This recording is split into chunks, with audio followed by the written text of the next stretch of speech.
ونعوذ بالله من شرور أنفسنا ومن سيئات أعمالنا من يهده الله فلا مضل له ومن يضلله فلا هادي له وأشهد أن لا إله إلا الله وأشهد أن محمدا عبده ورسوله أما بعد فقد قال الله تعالى في القرآن الكريم يا أيها الذين آمنوا اتقوا الله حق تقاته ولا تموتن إلا وأنتم مسلمون فقال جل شأنه يا أيها الناس اتقوا ربكم الذي خلقكم من نفس واحدة وخلق منها زوجها وبث منهما رجالا كثيرا ونساء واتقوا الله الذي تساءلون به والأرحام إن الله كان عليكم رقيبا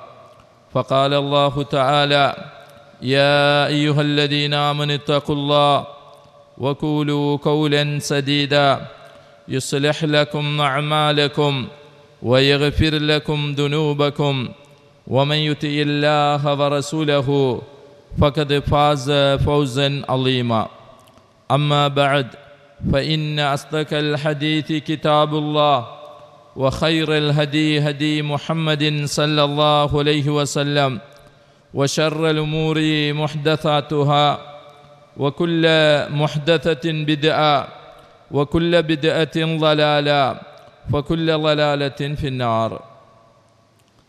சர்வ புகழும் புகழ்ச்சியும் இந்த உலகத்தை படைத்து பக்குவமாக பரிபாலித்து கொண்டிருக்கக்கூடிய ரப்புல் ஆலமீன் ஆகிய அல்லாஹ்வுக்கே சலாத்தும் சலாமும் அவனது திருத்தூதர் ஸல்லல்லாஹு அலைஹி வஸல்லம் அவர்கள் மீதும் அவர்களை பின்பற்றி வாழ்ந்த சஹாபாக்கள், தாபீன்கள், தபா தாபீன்கள், இமாம்கள், அனைத்து நல்லடியார்கள் மீதும் என்றென்றும் எப்பொழுதும் உண்டாவதாக. புனித ஜும்மா கடமை நிறைவேற்றுவதற்காக அல்லாஹ்வினுடைய மாளிகையிலே குழுமியிருக்கும் அல்லாஹ்வின் நல்லடியார்களே, அன்புக்குரிய இஸ்லாமிய சகோதரர்களே, அல்லாஹ் ஜல்ல சுப்ஹானஹு தஆலா நல்ல மனிதர்களுக்கு தயார்படுத்தி இருக்கக்கூடிய சுவர்க்கத்தின் மீது ஆசை வைத்து அவன் எதையெல்லாம் நம்முடைய வாழ்க்கையிலே எடுத்து நடக்குமாறு கட்டளையிட்டிருக்கிறானோ அவைகளை முடியுமானவரை எடுத்து நடக்கும்படியும் அல்லாஹ் ஜல்ல சுப்ஹானஹு தஆலா கெட்டவர்களுக்கு தயார்படுத்தி இருக்கக்கூடிய நரகத்தை அஞ்சி பயந்து அவன் எவைகளை விட்டும் தவிர்ந்து நடந்து கொள்ளுமாறு கட்டளையிட்டிருக்கிறானோ அவைகளை விட்டு முற்றுமுழுதாக தவிர்ந்து நடந்து கொள்ளுமாறு முதலிலே இறை கட்டளை பிறப்பிக்கிறேன். அன்புக்குரிய சகோதரர்களே, அல்லாஹ் ஜல்ல சுப்ஹானஹு தஆலா காலத்தை படைத்து அந்த காலங்களிலே சிலதை சிறப்புக்குரிய காலப்பகுதியாக ஆக்கி அந்த காலத்திலே நாம் அமல் செய்வதை அல்லாஹு தஆலா ஆசையூட்டி அதனூடாக இறை நெருக்கத்தை நாம் பெற்றுக்கொள்ள வேண்டும் என்று அல்லாஹ் ஜல்ல சுப்ஹானஹு தஆலா விரும்புகிறான். அதன் அடிப்படையிலே அல்லாஹு தஆலா 12 மாதங்களையும் இந்த உலகத்தை எப்பொழுது படைத்தானோ அப்பொழுதே அல்லாஹ் ஜல்ல சுப்ஹானஹு தஆலா இந்த மாதங்களை படைத்து விட்டதாக அல் குர்ஆனிலே சொல்லுகிறான். சூரத்து தௌபாவினுடைய 36வது வசனத்திலே அல்லாஹ் ஜல்ல சுப்ஹானஹு தஆலா சொல்லுகிறான், இன்ன இத்தத ஷுஹூரி இந்தல்லாஹி 12 ஷஹ்ரா, அல்லாஹ்விடத்திலே மாதங்கள் என்பது 12ஆக இருக்கிறது என்று அல்லாஹு தஆலா சொல்லிவிட்டு வமின்ஹா அர்பஅத்துன் ஹுரம், அதிலே 4 மாதங்கள் கண்ணியமிக்க மாதங்கள், சங்கைப்படுத்தப்பட வேண்டிய மாதங்கள், புனிதமான மாதங்கள் என்று அல்லாஹு தஆலா சொல்லிவிட்டு இது எப்போது இருக்கிறது தெரியுமா? யௌம ஹலக்கஸ் ஸமாவாத்தி வல் அர்ல், அல்லாஹு தஆலா எப்போது வானத்தை படைத்தானோ பூமியை படைத்தானோ அன்றிலிருந்து அல்லாஹ்விடத்திலே மாதங்களினுடைய எண்ணிக்கை என்பது 12ஆக இருக்கிறது என்று அல்லாஹ் சொல்லி அந்த அதிலே 4 மாதங்கள் கண்ணியமான மாதங்கள் என்பதாக சொல்லுகிறான். அந்த கண்ணியமான மாதங்கள் என்ன என்பதை ரசூலுல்லாஹி ஸல்லல்லாஹு அலைஹி வஸல்லம் அவர்கள் சொல்லுகின்ற போது துல் கஅதா, துல் ஹஜ், முஹர்ரம், ரஜப் என்று சொல்லக்கூடிய இந்த 4 மாதங்கள் தான் கண்ணியப்படுத்தப்பட்ட மாதங்கள் என்பதாக ரசூலுல்லாஹி ஸல்லல்லாஹு அலைஹி வஸல்லம் அவர்கள் அடையாளப்படுத்துகிறார்கள். அதிலே அன்புக்குரிய சகோதரர்களே, நாம் இருக்கக்கூடிய இன்னும் ஒரு சில நாட்களிலே அடைந்து கொள்ளக்கூடிய ஒரு முக்கியமான மாதம்தான் முஹர்ரம் மாதமாக இருக்கிறது. இந்த மாதத்தை பொறுத்தவரையிலே இது இஸ்லாமிய மாதத்தினுடைய முதலாவது மாதமாக முஹர்ரம் மாதம் இருக்கிறது. இந்த மாதத்துக்கு என்று சில சிறப்புகளையும் இஸ்லாம் சொல்லி காட்டுகிறது. அதனை அல்லாஹு தஆலா முஹர்ரம் மாதம் சம்பந்தமாக பேசுகின்ற போது ஷஹுருல்லா, அல்லாஹ்வினுடைய மாதம் என்று அல்லாஹு தஆலா இதற்கு பேசூட்டுவதை காணுகிறோம். ரசூலுல்லாஹி ஸல்லல்லாஹு அலைஹி வஸல்லம் அவர்கள் இந்த முஹர்ரம் மாதத்திற்கு ஷஹுருல்லா, அது அல்லாஹ்வினுடைய மாதம் அப்படி என்று இந்த மாதத்தை சொல்லி இருப்பதை, அடையாளப்படுத்தி இருப்பதை நாங்கள் காணக்கூடியதாக இருக்கிறது. இந்த மாதத்திலே தான் இந்த உலகத்திலே அநியாயமான முறையிலே ஆட்சி செய்து கொண்டிருந்த ஃபிரௌனினுடைய ஒரு ஆட்சி முடிவுக்கு வந்ததும் இந்த முஹர்ரம் மாதத்தினுடைய 10வது நாளாக இருப்பதை நாங்கள் காணக்கூடியதாக இருக்கிறது. இந்த 10வது நாளிலே உலகத்திலேயே மிகவும் மோசமான அன ரப்புக்குமுல் அலா, நான் தான் இந்த உலகத்தினுடைய இரட்சகன் என்று சொல்லிக்கொண்டு ஆட்சி செய்த ஃபிரௌனினுடைய ஆட்சி முடிவுக்கு வந்த ஒரு நாளும் இந்த முஹர்ரம் மாதத்திலே தான் இடம்பெற்று இருக்கிறது. மூசா அலைஹிஸ்ஸலாம் அவர்களோடு இன்று இருக்கக்கூடிய இந்த இஸ்ரவேலர்கள், பனு இஸ்ரவேலர்கள், இவர்கள் அன்று மூசா அலைஹிஸ்ஸலாம் அவர்களை ஏற்றிருந்தார்கள். அவர்களையும் மூசா அலைஹிஸ்ஸலாம் அவர்களையும் அல்லாஹு தஆலா அந்த ஃபிரௌனிடத்திலே இருந்து பாதுகாத்து அல்லாஹு தஆலா வெற்றி அளித்த ஒரு நாளாகவும் இந்த முஹர்ரம் மாதத்தினுடைய 10வது தினம் இருக்கிறது என்பதை அன்புக்குரிய சகோதரர்களே நாங்கள் புரிந்து கொள்ள வேண்டும். அதே நேரத்தில் இஸ்லாமிய அந்த கலண்டரினுடைய ஆரம்பமான ஒரு நாளாகவும் இந்த முஹர்ரம் மாதம் இருந்து கொண்டு இருக்கிறது. இந்த இஸ்லாமிய மாதத்தோடு, இஸ்லாமிய ஹிஜ்ரி ஆண்டோடு எங்களுக்கு என்ன தொடர்பு இருக்கிறது, அதனுடைய தொடர்பு எப்படி இருக்க வேண்டும், எந்த அளவு நாங்கள் இதனை அறிந்து வைத்திருக்கிறோம் என்று பார்த்தோம் என்றால், இன்று இஸ்லாமிய சமுதாயத்திலே ஹிஜ்ரி பற்றிய, ஹிஜ்ரி கலண்டர் பற்றிய, ஹிஜ்ரி ஆண்டு பற்றிய தெளிவுகள் மிகவும் குறைவாகவே இருப்பதை நாங்கள் காணுகிறோம். நாம் எல்லாம் மேற்கத்திய சிந்தனைகளின்பால் நாங்கள் ஈர்க்கப்பட்டு மேற்கத்தியவர்களினுடைய அந்த கணிப்பீட்டின் அடிப்படையிலே தான் எங்களினுடைய அதிகமான செயற்பாடுகளை நாங்கள் ஏற்படுத்தி வைத்திருக்கிறோம். ஹிஜ்ரி ஆண்டு என்பது ஏதோ ஒரு முஹர்ரமும் வரக்கூடிய நேரத்திலே அவைகளை ஏதோ ஒரு புதிய வருடம் ஆரம்பிக்கிறது என்று பேசுகின்ற அந்த விடயத்தோடு அவைகள் முடிந்து விடுவதை நாங்கள் காணுகிறோம். உதாரணமாக ஒருவருடைய வயதை நாங்கள் கேட்டால் இன்றைக்கு அவர்களுடைய வயதை எதனை அடிப்படையாக வைத்து சொல்லுவார்கள்? இன்று வயதுகள் எல்லாம் எதனை அடிப்படையாக வைத்து சொல்லுகிறோம்? நாம் இந்த கிறிஸ்தவ ஆண்டை அடிப்படையாக வைத்துத்தான் எங்களுடைய வயதை கூட நாங்கள் சொல்லுகிறோம். உதாரணமாக ஒருவர் ஒரு 35 வயது என்று வைத்துக் கொள்வோம். 35 வயதிலே இருக்கக்கூடிய ஒருவருக்கு அவர் கிறிஸ்தவ ஆண்டின் அடிப்படையிலே தான் அந்த வயதை சொல்லுகிறார். ஆனால் இஸ்லாமிய ஆண்டின் அடிப்படையிலே ஒரு 35 வயதுடையவருடைய வயது எத்தனை? 36 இருக்கிறது. 36 சொச்சமும் பெறும். அந்த அளவுக்கு அந்த வித்தியாசங்கள் இருப்பதை நாங்கள் காணுகிறோம். இஸ்லாத்தை பொறுத்தவரையிலே சந்திரனை அடிப்படையாக கொண்டு நாட்களை அடையாளப்படுத்துகிறது.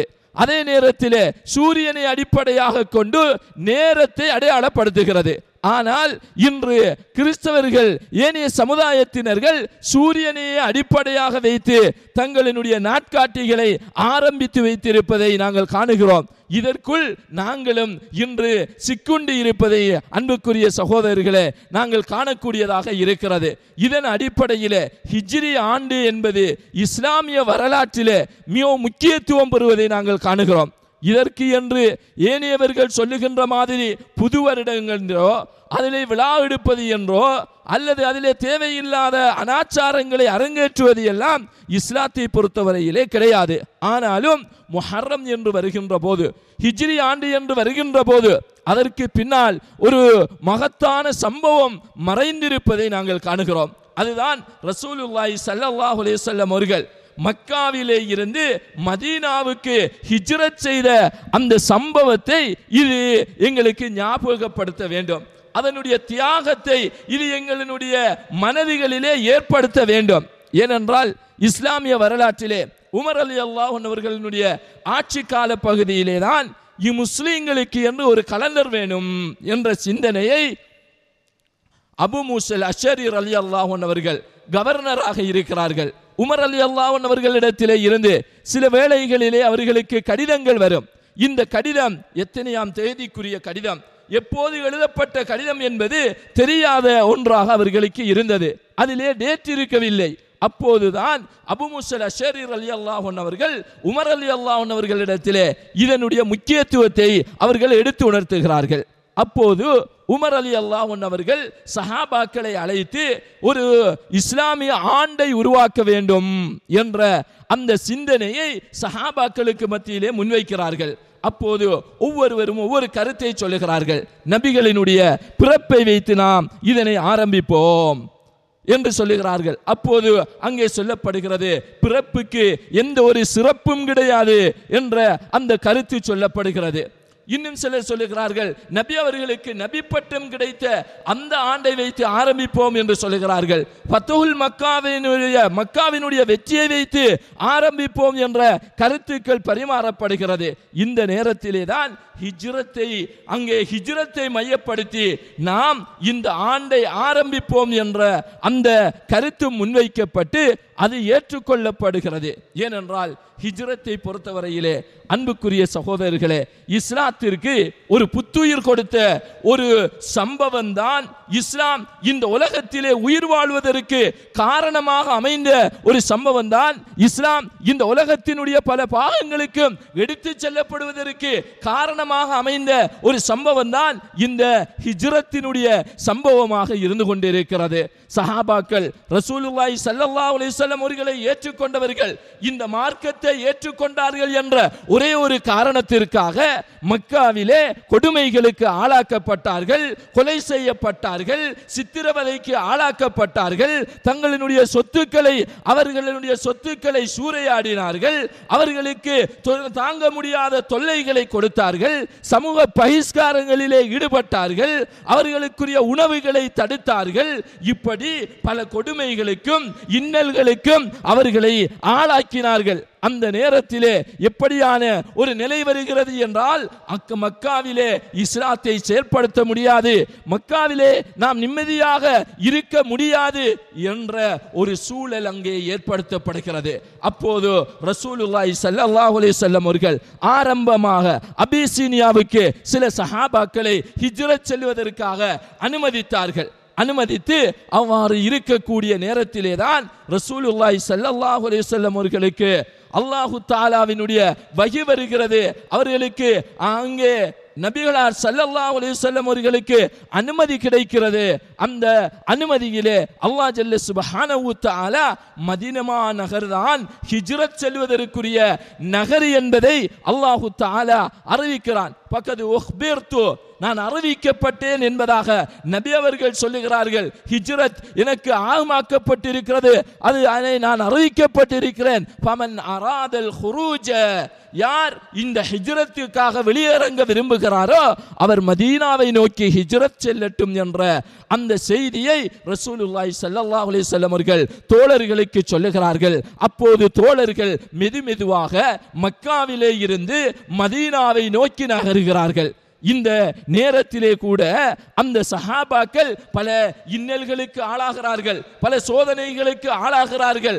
அங்கே சுஹைபுர் ரூமி என்று சொல்லக்கூடிய ஒரு சஹாபி ரோமா பிரதேசத்திலே இருந்து வந்து மக்காவிலே குடியேறியவர்கள். அவர்கள் ஹிஜ்ரத் செல்லுகின்ற போது குறைஷியர்கள் மறைக்கிறார்கள். அவர்களிடத்திலே சொல்லுகிறார்கள், இந்த சொத்துக்கள் எல்லாம் நீங்கள் மக்காவிலே வந்து தேடியது, இதனை எடுத்துக்கொண்டு நீங்கள் மதீனாவுக்கு போக முடியாது என்பதாக சொல்லுகிறார்கள். அந்த நேரத்திலே சுஹைப் ரலியல்லாஹு அன்ஹு அவர்கள் சொல்லுகிறார்கள், சொத்துக்கள் தான் உங்களுக்கு தேவையா? இதோ என்னுடைய சொத்துக்கள் இருக்கிறது, இதனை நீங்கள் எடுத்துக்கொள்ளுங்கள். நான் என்னுடைய கொள்கையை மாத்திரம் உள்ளத்திலே ஏந்தியவனாக நான் மக்கமா நகரத்திலே இருந்து மதீனா நகரத்துக்கு செல்லுகிறேன் என்ற அந்த அறிவிப்போடு அவர்கள் சொல்லுகிறார்கள், இதற்கு பிறகு நீங்கள் வந்தால் நான் திறமையாக அம்பெய்யக்கூடியவன், நான் உங்களுக்கு இடத்திலே அம்பெய்வதற்கு தயங்க மாட்டேன் என்று சொல்லி சுஹைப் ரூமி ரலியல்லாஹு அன்ஹு அவர்கள் அங்கே ஹிஜ்ரத் செய்கிறார்கள். அபூ சலமா, உம்மு சலமா இந்த இரண்டு பேரும் ஹிஜ்ரத் செய்வதற்காக குடும்பத்தோடு வருகிறார்கள். அவர்களுக்கு ஒரு குழந்தை இருந்தார், சலமா என்று சொல்லக்கூடிய குழந்தை. அப்போது அபூ சலமா ஹிஜ்ரத்தை நோக்கி புறப்படுகிறார்கள். உம்மு சலமாவினுடைய குடும்பத்தினர் வந்து தடுக்கிறார்கள், அந்த குழந்தையை பறித்தெடுக்கிறார்கள். அங்கே ஹிஜ்ரத் செல்ல முடியாத நிலைமை வருகிறது. கணவன் செல்லுகிறார், மனைவி இங்கே தடுத்து வைக்கப்படுகிறார்கள், குழந்தையோ அவர்கள் எடுத்துக் கொள்ளுகிறார்கள். இப்படியான இந்த நிகழ்வுகள் எல்லாம், சோகமான நிகழ்வுகள் எல்லாம் இந்த ஹிஜ்ரத்தோடு சம்பந்தப்பட்டு நிகழ்வதை நாங்கள் காணுகிறோம். அது மாத்திரமல்லாமல் அந்த குறைஷியர்கள் ரசூலுல்லாஹி ஸல்லல்லாஹு அலைஹி வஸல்லம் அவர்களை எந்த நாவினால் புகழ்ந்தார்களோ, எந்த நாவினால் அவர்களை நம்பிக்கைக்குரியவர் என்று சொன்னார்களோ, எந்த நாவினால் அவர் உண்மையாளர் என்று சொன்னார்களோ, அவர்களே நபி அவர்களை பொய்ப்படுத்தினார்கள், சூனியக்காரன் என்றார்கள், கவிஞன் என்றார்கள். இப்படியான வார்த்தைகளை சொல்லி நபிகளார் ஸல்லல்லாஹு அலைஹி வஸல்லம் அவர்களையும் நாம் இதற்கு பிறகு விட்டு வைக்க கூடாது. ஹிஜ்ரத் என்ற ஒரு பயணம் மேற்கொள்ளப்பட்டால், அதற்கு பிறகு இந்த மார்க்கம் எழுச்சி பெற்றால், மீண்டும் வந்து அவர்கள் கைப்பற்றினால் எங்களுடைய நிலைமைகள் எல்லாம் மோசமாகிவிடும் என்பதை குறைஷியர்கள் உணர்ந்து நபி அவர்களை ஹிஜ்ரத் செய்ய விடக்கூடாது என்ற ஒரு தீர்மானத்திற்கு வருகிறார்கள். எல்லா கோத்திரத்தை சேர்ந்தவர்களும் அங்கே ஒரு தீர்மானத்துக்கு வருவதற்கான ஒரு கூட்டம் ஒன்று நடைபெறுகிறது. அதிலே ஷைத்தானும் அவர் ஒரு தோற்றத்திலே, ஷைகனுடைய தோற்றத்திலே ஷைத்தானும் அவர்களோடு வந்து அமர்ந்து கொள்ளுகிறான். அங்கே கருத்துக்கள் பரிமாறப்படுகிறது. ஷைத்தான் ஆர்வமூட்டுகிறான், நல்ல கருத்து என்று சொல்லுகிறான். அவர்களிடத்திலே ஒரு கருத்தை அவர்கள் முன்வைக்கிறார்கள். அதாவது, நாம் தனியாக ஒரு கோத்திரத்தை சேர்ந்தவர்கள் நபி அவர்களை கொலை செய்தால் அவர்கள் பழி வாங்கி விடுவார்கள். அதனால் ஒவ்வொரு கோத்திரத்திலேயும் உள்ள ஒவ்வொரு ஆண் மகனும் வந்து நாங்கள் எல்லோருமாக சேர்ந்து நபி அவர்களை நாங்கள் கொலை செய்ய வேண்டும் என்ற அந்த தீர்மானத்திற்கு வருகிறார்கள். அல்லாஹு தஆலா சூரத்துல் அன்ஃபாலினுடைய 30வது வசனத்திலே அல்லாஹு தஆலா சொல்லுகிறான், இது யம்குரூன பிகல்லதீன கஃபரு, அவர்கள் அந்த காஃபிர்கள் அவர்கள் திட்டம் தீட்டினார்கள், சதி திட்டம் தீட்டினார்கள். எதுக்காக? லியுஸ்பிதூக, உங்களை சிறைபிடிக்க வேண்டும், அவ் யக்துலூக, அல்லது உங்களை கொலை செய்ய வேண்டும், அல்லது யுஹ்ரிஜூக, உங்களை வெளியேற்ற வேண்டும் என்று அவர்கள் இது யம்குரு பிகல்லதீன கஃபரு, அந்த காபிர்கள் திட்டம் தீட்டினார்கள், சதி திட்டம் தீட்டினார்கள். யம்குரூன, அவர்களும் சதி திட்டம் தீட்டுகிறார்கள். வயம்குரூன் அல்லாஹ், அல்லாஹ்வும் சதி திட்டம் தீட்டுகிறான். வல்லாஹு கைருல் மாக்கிரீன், அல்லாஹு தஆலா சதி திட்டம் தீட்டுபவர்களுக்கெல்லாம் மிகவும் சிறந்தவனாக, மேலானவனாக இருக்கிறான் என்ற அந்த வசனத்தையும் அல்லாஹ் ஜல்ல சுப்ஹானஹு தஆலா நபிகளார் ஸல்லல்லாஹு அலைஹி வஸல்லம் அவர்களுக்கு இறக்கி அருளுகிறான். இதன் அடிப்படையிலே நபி அவர்களை இப்படி கொலை செய்ய வேண்டும் என்ற திட்டம் அங்கே தீட்டப்படுகிறது. நபிகளார் அவர்களுக்கு ஹிஜ்ரத் போவதற்குரிய அனுமதி வருகிறது. வளமைக்கு மாற்றமாக அபூபக்கர் ரலியல்லாஹு அன்ஹு அவர்களை பகல் நேரத்திலே, வெயில் நேரத்திலே போய் சந்தித்து அதற்குரிய அந்த செய்தியை எத்தி வைக்கிறார்கள். அபூபக்கர் ரலியல்லாஹு அன்ஹு அவர்களுக்கு நபிகளாரோடு ஹிஜ்ரத் செய்வது என்ற அந்த ஆனந்தம், அதனால் அழுகிறார்கள். ஆயிஷா ரலியல்லாஹு அன்ஹா அவர்கள் சொல்லுகிறார்கள், சந்தோஷத்தினால் இப்படி அழுவதை நான் இப்போதுதான் பார்த்தேன் என்பதாக ஆயிஷா ரலியல்லாஹு அன்ஹா அவர்கள் சொல்லுகிறார்கள். இப்படியான அனுமதி. இப்படியாக அனுமதி வந்த நேரத்திலே நபி அவர்கள் வீட்டிலே இருக்கிறார்கள். அவர்களை கொலை செய்வதற்காக ஒவ்வொரு இளைஞனும் வாளை ஏந்தியவர்களாக நபிகளாரனுடைய வீட்டை சுற்றி நிற்கிறார்கள். நபி அவர்கள் வீட்டிலிருந்து புறப்படுகிறார்கள். அல்லாஹு தஆலா சூரத்து யாசினுடைய 9வது வசனத்திலே சொல்லுகிறான், வஜஅல்னா மின் பைனி ஐதீஹிம் சத்தா வமின் கல்பிஹிம் சத்தா ஃபஅஸைனாஹும் ஃபஹும் லா யுப்சிரூன். நாங்கள் அவர்களுக்கு முன்னாலும் பின்னாலும் ஒரு திரையை நாங்கள் ஏற்படுத்தினோம், அவர்களுக்கு நாங்கள் பார்க்க முடியாதவாறு ஆக்கிவிட்டோம் என்பதாக அல்லாஹு தஆலா அல் குர்ஆனிய வசனத்தை இறக்கி சொல்லுகிறான். நபி அவர்கள் போகிறார்கள். அந்த நேரத்திலே மண்ணை எடுத்து அவர்களுடைய தலையிலே வைத்துவிட்டு நபிகளார் அவர்கள் வெளியேறி போய்விட்டார்கள். காத்து கொண்டிருக்கக்கூடியவர்களுக்கு தெரியாது அல்லாஹு தஆலா எப்படி பாதுகாக்கிறான். நபி அவர்களை இந்த ஹிஜ்ரத்திலே அல்லாஹ் பல அற்புதங்களை நிகழ்த்தினான். பல அற்புதங்களை அல்லாஹு தஆலா இதனோடு சம்பந்தப்படுத்தி நிகழ்த்துவதை நாங்கள் காணுகிறோம். அதிலே ஒன்றுதான், ஆரம்பமாகவே வளைத்து நிற்கிறார்கள், பார்க்க முடியவில்லை, தலையிலே மண்ணை வைத்திருக்கிறார்கள், ஒருவருக்கும் முழிப்பு வரவில்லை. இதையாவது அவர்கள் யோசித்திருக்க வேண்டும். ஆனால் அங்கே வெளியேறி செல்கிறார்கள். ஷைத்தான் வந்து சொன்னதற்கு பிறகுதான் நபி அவர்கள் வெளியேறிய சம்பவம் அவர்களுக்கு தெரிகிறது. அப்போது மீண்டும் ஒரு அறிவிப்பு அந்த குறைஷியர்களிடத்திலே இருந்து மீண்டும் ஒரு அறிவிப்பு வருகிறது. நபி அவர்கள் வெளியேறிவிட்டார்கள்.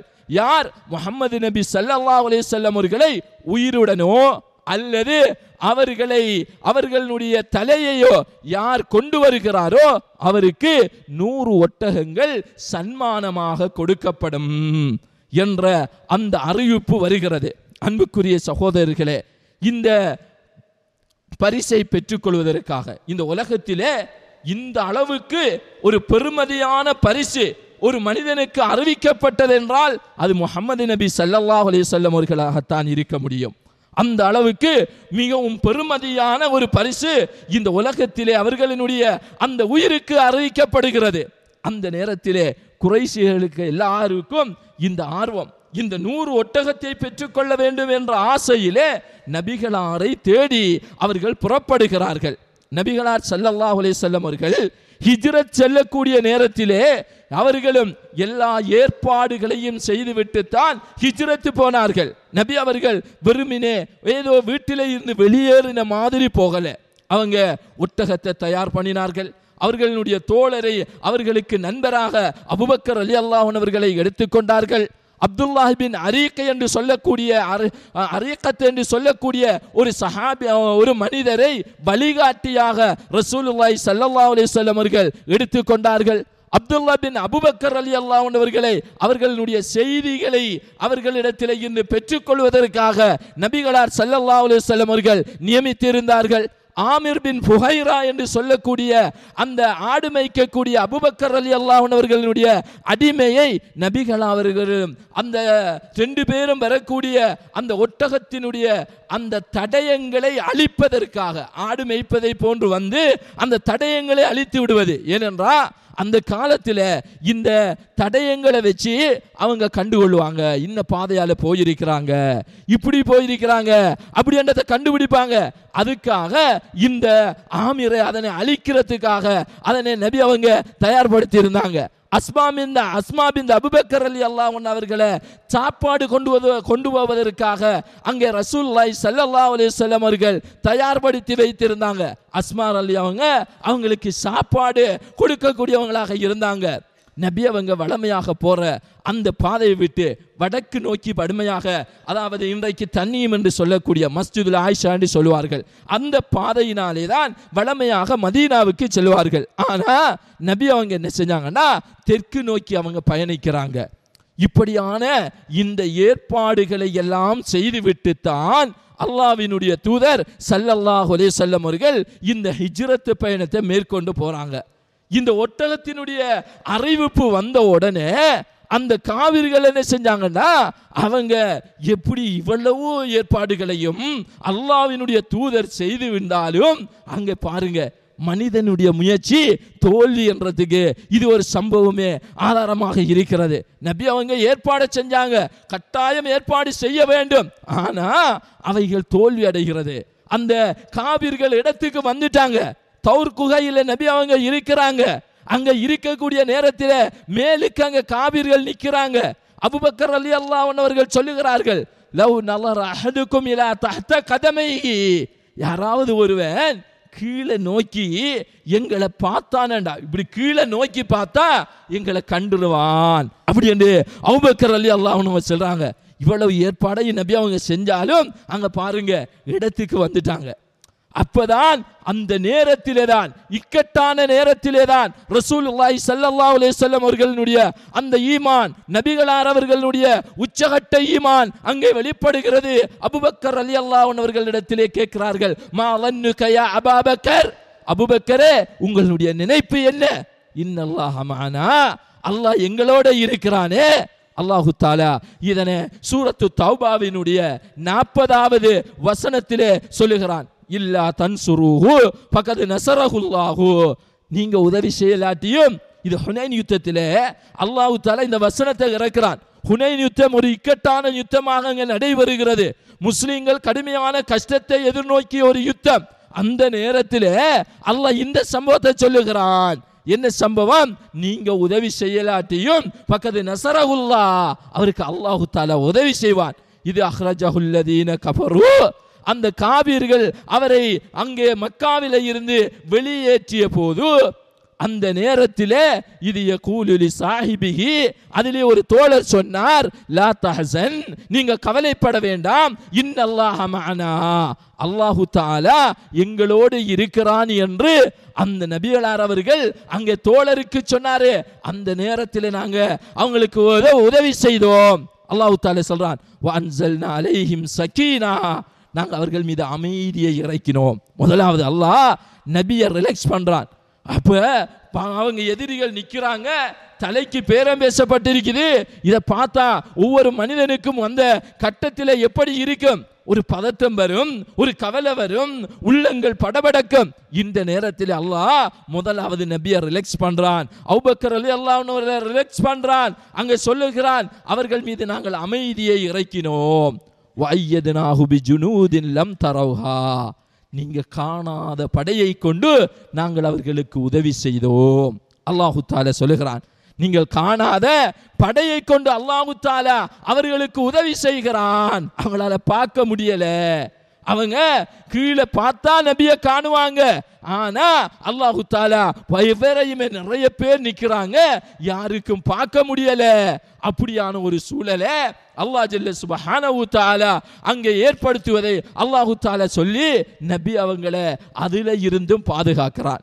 அதுக்கு பிறகு என்ன நடக்குதுன்னா, சுராக்கத் பின் மாலிக் என்று சொல்லக்கூடிய ஒருவர், இவர் மிக திறமையான ஒரு குதிரை வீரராக இருந்தார்.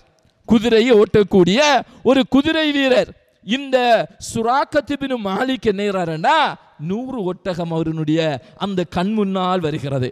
அதனை நான் பெற்றுக்கொள்ள வேண்டும் என்பதற்காக அவர்கள் காபிர்களில் இருந்து இவர் தனித்துவமாக வந்து அவர்கள் மறைந்திருந்த ஒருவரிடத்திலே தகவல் கேட்கிறார். இதால் 3 பேர் போனாங்க, யாரென்று எனக்கு தெரியா அப்படின்ற ஒரு தகவலும் அங்கே சொல்லப்படுகிறது.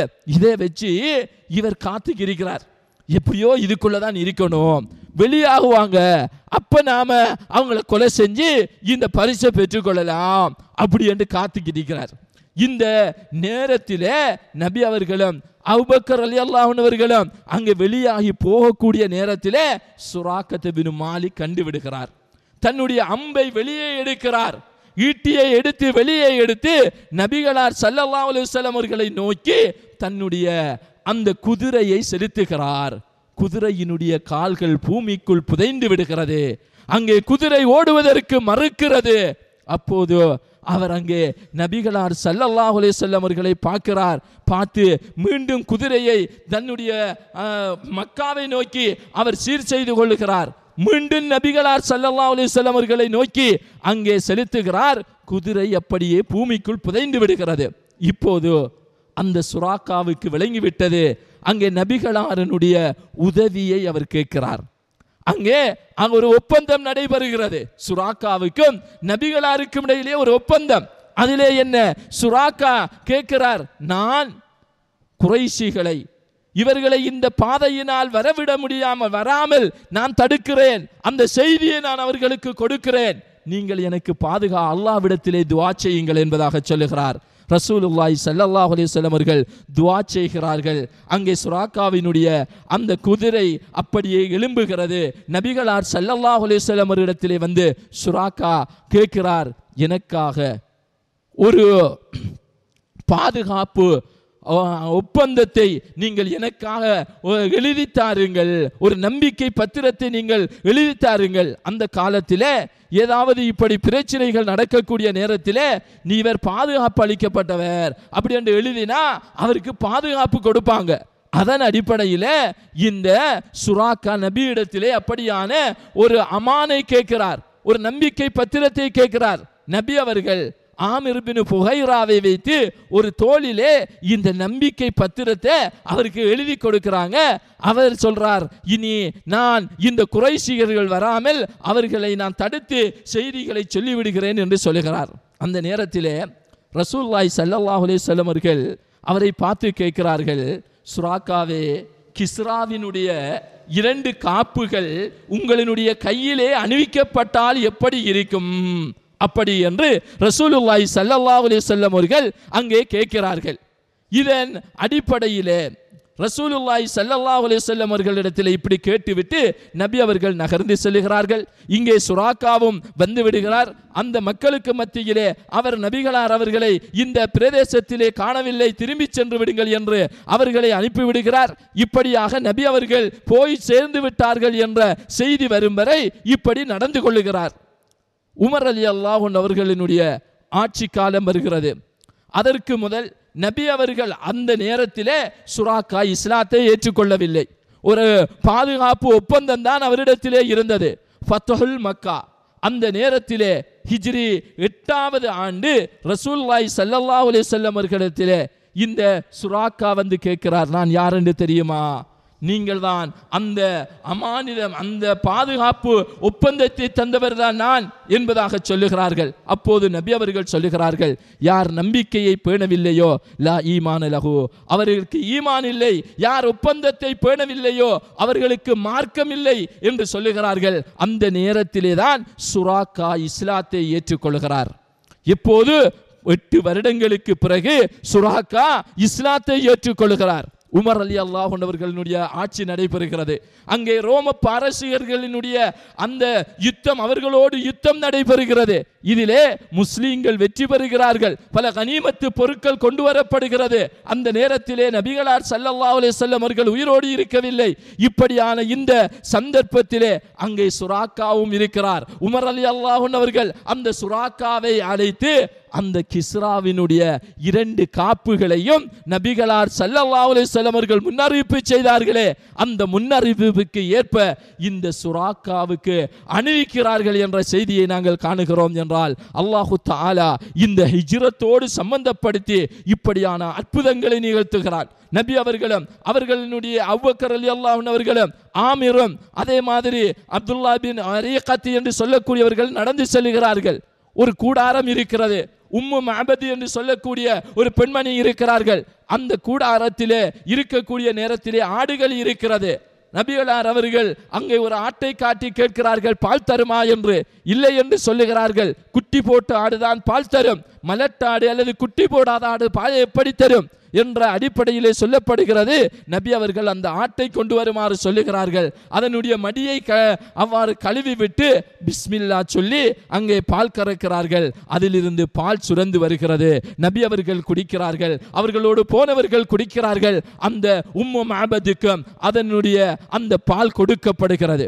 இப்படியான அற்புதங்களை எல்லாம் ரசூலுல்லாஹி ஸல்லல்லாஹு அலைஹி வஸல்லம் அவர்கள் இந்த ஹிஜ்ரத்திலே செய்கிறார்கள்.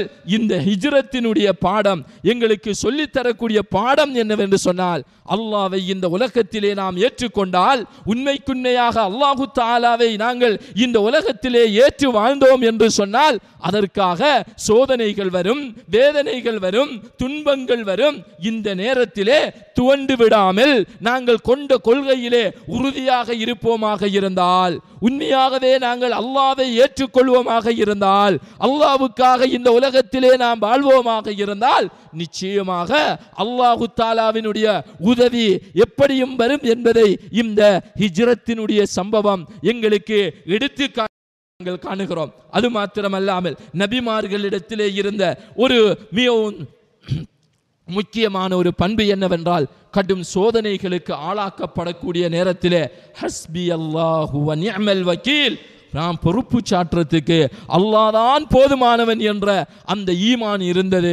அந்த ஈமானைத்தான் நபிகளார் ஸல்லல்லாஹு அலைஹி வஸல்லம் அவர்களும் அந்த தௌர் குகையிலே இருக்கும்போது சொன்னார்கள். மூசா அலைஹிஸ்ஸலாத்து வஸ்ஸலாம் அவர்கள் ஃபிரௌன் துரத்தி வந்து அந்த கடல் குறுக்கிட்ட நேரத்திலே, அந்த நேரத்திலே பனு இஸ்ரவேலர்கள் சொன்னார்கள், இன்னா முதுரகூன், நாங்கள் மாட்டிக்கொண்டோம் என்றார்கள். அந்த நேரத்திலே கல்லா, நாங்கள் அவ்வாறல்ல, இன்னமா ஐய ரப்பி, என்னோடு என்னுடைய இரட்சகன் இருக்கிறான், அவன் எனக்கு நேர்வழி காட்டுவான் என்ற அந்த செய்தியை மூசா அலைஹிஸ்ஸலாம் அவர்கள் சொன்னார்கள். அல்லாஹு தஆலா அங்கே வழியை காட்டினான்.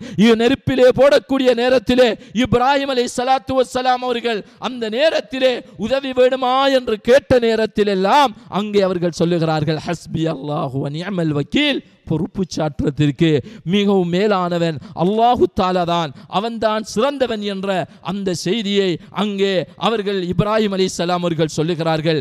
இந்த ஈமான் எங்களிடத்திலே வர வேண்டும் சகோதரர்களே. இந்த ஹிஜ்ரத்திலே இப்படியான தியாகங்கள் செய்தார்கள் என்று பார்க்கிறோம். ஊரை விட்டு போனார்கள், மதிப்பு மரியாதையை இழந்தார்கள், சொத்துக்களை இழந்தார்கள், சுகங்களை இழந்தார்கள், குடும்பத்தை இழந்தார்கள். அவர்களுடைய கொள்கையை மாத்திரம் உள்ளத்திலே ஏந்தியவர்களாக, கொள்கை உயிர் வாழ வேண்டும் என்பதற்காக அவர்கள் ஒரு இடத்திலே இருந்து அனைத்தையும் இழந்து அகதிகளாக அல்லாஹ்வினுடைய பாதையிலே அவர்கள் சென்றார்கள். ஆனால் நாங்கள் மார்க்கத்தை ஏற்றிருக்கிறோம், கொள்கை என்று சொல்லுகிறோம், எங்களால் என்ன தியாகங்கள் செய்திருக்கிறோம் சகோதரர்களே? குறைந்தபட்சம் தொழுகைக்கு 5 வக்து தொழுகைகளுக்கு வந்து நிற்க முடியாத மனோநிலைகள், ஹராம் ஹலாலை பேணி வாழ முடியாத மனோநிலைகள், வட்டியிலிருந்து தவிர்ந்து கொள்ள முடியாத மனோநிலைகள். இஸ்லாமியர்கள் என்று சொல்லுகிறார்கள், ஏமாற்றுகிறார்கள். இஸ்லாமியர்கள் என்று சொல்லுகிறார்கள், மோசடி செய்கிறார்கள். கொள்கைவாதிகள் என்று சொல்லுகிறார்கள், நம்பிக்கை துரோகம் செய்கிறார்கள். இப்படியானவர்களாக இன்றைய நாங்கள் இருக்கிறோம் என்றால், நாங்கள் அந்த சுவர்க்கத்தை அடைந்து கொள்ள வேண்டும் என்றால், அல்லாஹு தஆலா சொல்வதை போன்று உங்களுக்கு முன்னிருந்தவர்கள் பட்ட கஷ்டங்கள் துன்பங்கள் படாமல் லேசாக உங்களுக்கு சுவர்க்கமா என்று அல்லாஹு தஆலா கேட்கிறானே. இந்த கொள்கையை ஏற்றுக்கொண்டோம் என்றால், இந்த கொள்கைக்காக வாழ்ந்தோம் என்றால், தியாகம் இல்லாமல் நாங்கள் வாழ முடியாது சகோதரர்களே. அப்படியான தியாகங்களை செய்து மார்க்கத்திற்காக இந்த உலகத்திலே உறுதியானவர்களாக இந்த உலகத்திலே நின்று நாங்கள் வாழுகின்ற போதுதான் இந்த கொள்கை உயிர் வாழும் என்ற அந்த விடயத்தை நான் உங்களுக்கு தெரிவித்துக் கொண்டு, அன்புக்குரிய சகோதரர்களே, வாழக்கூடிய நேரத்திலே ஈமானோடு வாழ்ந்து ஈமானோடு மரணிப்பதற்கு வல்ல ரஹ்மான் அருள் புரிவார். அல்ஹம்துலில்லாஹ் வஸ்ஸலாத்து வஸ்ஸலாம் அலா ரசூலில்லாஹ் மல்லா நபிய பஅதா அம்மா பஅத். அன்புக்குரிய சகோதரர்களே, இஸ்லாமிய வரலாற்றிலே இந்த ஹிஜ்ரத் கற்றுத்தரக்கூடிய பாடங்கள் என்பது பல இருப்பதை நாங்கள் காணுகிறோம். அவைகளிலே ஒரு சில விடயங்களை மாத்திரம் நான் உங்களோடு பகிர்ந்து கொண்டேன். இந்த முஹர்ரம் மாதத்திலே நாம் செய்யக்கூடிய ஒரு அமல்கள் இருக்கிறது. அந்த அமலிலே ஒன்றுதான் நாங்கள் ஆசூரா தாசுவா என்று சொல்லக்கூடிய இந்த நோன்பை பிடிப்பது. 10வது நாள் இந்த நோன்பை பொறுத்தவரையிலே மக்காவிலே இருக்கக்கூடிய நேரத்திலே அவர்கள் குறைஷியர்கள் காபிர்களாக இருந்தாலும் அவர்கள் இந்த நோன்பை பிடித்தார்கள். மதீனாவுக்கு நபி அவர்கள் வந்தவுடன் அந்த அங்கே உள்ள மதீனாவிலே உள்ள அந்த யகூதிகளும் இந்த நோன்பை பிடித்தார்கள். அதற்குரிய காரணத்தை நபி அவர்கள் கேட்க போது, ஹாதா யௌமுன் சாலிஹ், இது ஒரு நல்ல நாள், இதில் அல்லாஹ் தஆலா எங்களை பாதுகாத்தான் அப்படி என்று சொன்னபோது நபி அவர்கள் சொன்னார்கள், நஹ்னு அஹக்கு பி மூசா, உங்களை விட நாங்கள் தான் மூசா அலைஹிஸ்ஸலாம் அவர்களுக்கு மிகவும் நெருக்கமானவர்கள் என்று சொல்லி சஹாபாக்களையும் அந்த நோன்பை பிடிக்குமாறு கட்டளையிடுகிறார்கள். சஹாபாக்களும் நோன்பு பிடித்தார்கள். அந்த நோன்பினுடைய சிறப்பம்சம் என்னவென்றால், சென்ற வருடம் செய்த பாவங்கள் மன்னிக்கப்படக்கூடிய ஒன்றாக இருக்கிறது.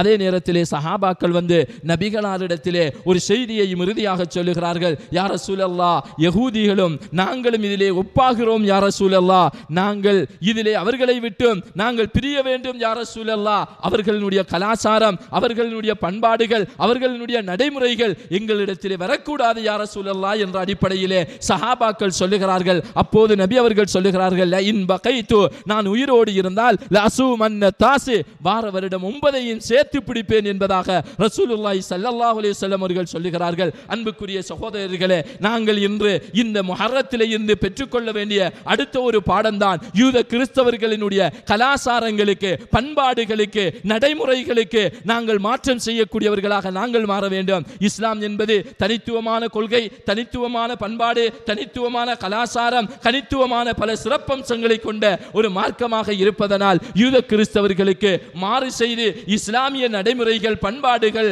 எல்லாம் எங்களுடைய வாழ்க்கையிலே இடம்பெற்று நாங்கள் இந்த உலகத்திலே வாழக்கூடிய நேரத்திலே என்றென்றும் ஈமானோடு வாழ்ந்து மரணிக்கின்ற வரை, இறுதி மூச்சு வரை இஸ்லாத்திற்காக வாழ்ந்து இஸ்லாத்திற்காக மரணிக்கக்கூடியவர்களாக வல்ல ரஹ்மான் உங்களையும் என்னையும் ஆக்கி அருள்வானாக. அஸ்தக்ஃபிருல்லி வலக்கும் வலி ஜமீஇல் முஸ்லிமீன் ஃபஸ்தக்ஃபிரு இன்னஹு வல் கஃபூருர் ரஹீம்.